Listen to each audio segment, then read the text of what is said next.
pulls a rusted latch, swinging open the garden shed door with a heavy creak. Dust motes dance like tiny spirits in the sliver of afternoon light. Tucked behind a stack of weathered clay pots, she spots a folded map. As her fingers brush the rough paper, a brilliant, glowing line snakes across the surface. Saif taps the bottom corner, and a perfect curve blooms under his touch. Sara steps forward, her shadow falling over the page.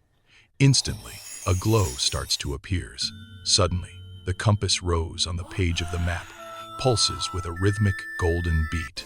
A warm wind whips through the small shed, lifting dust into a swirling vortex.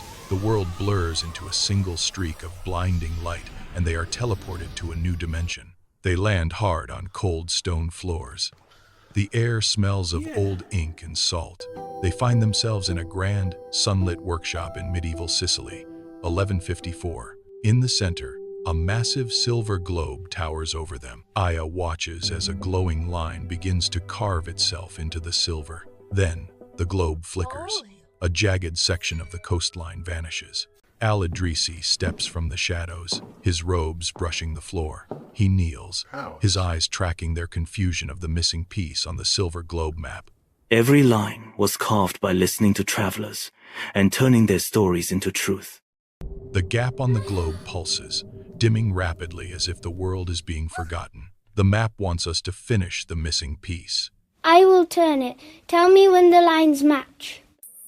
He heaves against the weight, the metal groaning as it spins.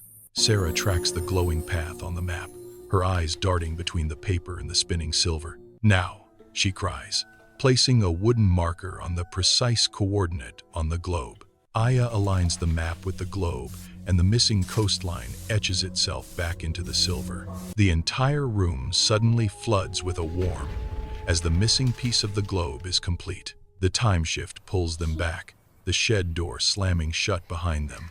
Ayah unrolls the map. A tiny silver globe icon is now permanently inked in the corner. She spreads out a blank sheet, sketching a simple path of her own. Maps are more than paper. They are stories waiting for us to follow. They stand outside the shed, reflecting on the adventure they had just experienced.